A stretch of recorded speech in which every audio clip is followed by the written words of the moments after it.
هدانا لهذا وما كنا لنهتدي لولا أن هدانا الله. أما بعد, السلام عليكم ورحمة الله وبركاته.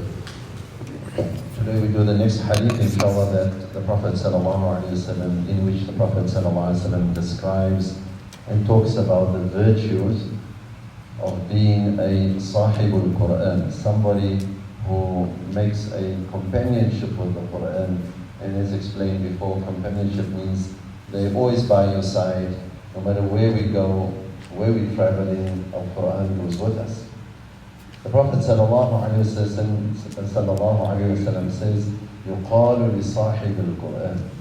That on the day of judgment it will be said to the Sahib al-Quran, this person, male or female, that has made the Quran their companion. Iqra, start reading. So this Quran that you love so much, you read every day, it's part of your life, start reading it. Wartaqi. And then start ascending into the levels of Jannah.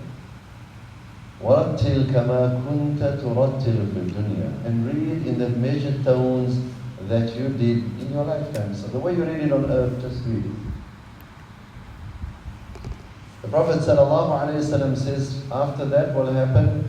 The person will be told that فَإِنَّ مَنْزِلَتَكَ, your abode in Jannah عِنْدَ آخِرِ آيَةٍ تَقْرَأُهَا, at the last verse that you are able to recite. First we can reflect on this hadith that the Prophet ﷺ did not say the Hafidul Quran, because the person who's memorizing, because you think on the day of Qiyamah, surely there's no mushaf in my hand I'm reading from. So when I'm told to read, it obviously means from memory.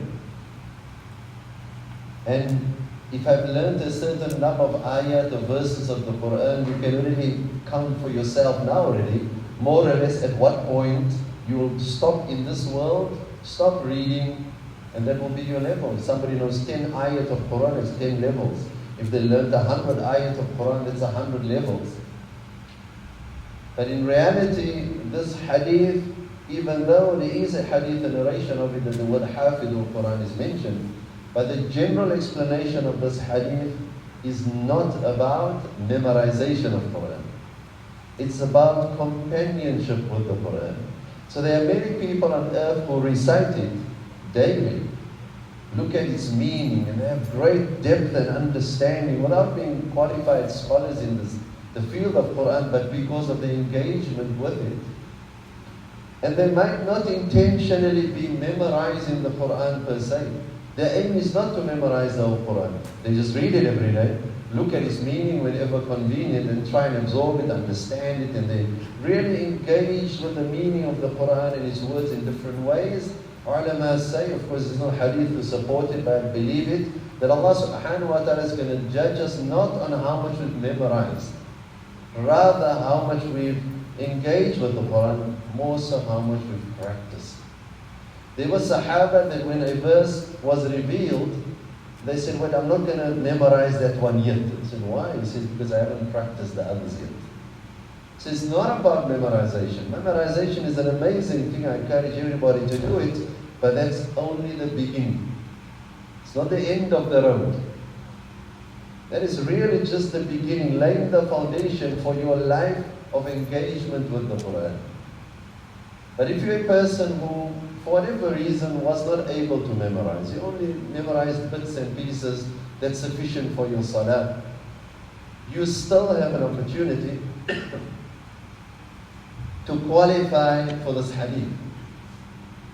We still have an opportunity. How do we do it? Through engaging with the Quran. Make it your companion, not only for Ramadan and special occasions, but throughout the year. Whether you're here or you're traveling, the Quran goes with you, you're reciting it. Every day you're making time for it. For in reality, you read it every day, make effort to understand it, naturally it's going to influence our lives. Naturally we're going to start practicing things. There are going to things that you're going to practice in your life, you might not be able to say which verse in the Quran it is. You might not be able to identify the ayah. But you're practicing. On the day of Qiyamah, that's what we're going to be judged for. Whether you have the Quran or not, that's what we are judged for.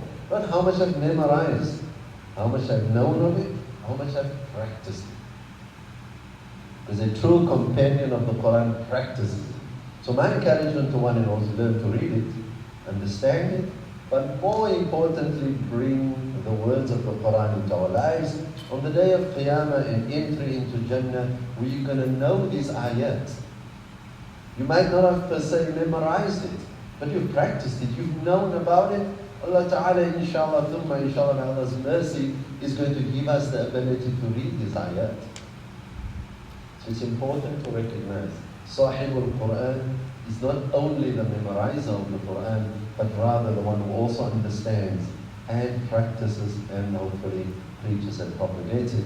May Allah subhanahu wa ta'ala make us from the true companions of the Quran, full of hearts with the nur of the Quran, our homes with the nur of the Quran, our lives with the nur of the Quran. Ameen. And that the Quran be a means of our elevation of our status on the day of Qiyamah and entry into Jannatul Firdaus. Ameen.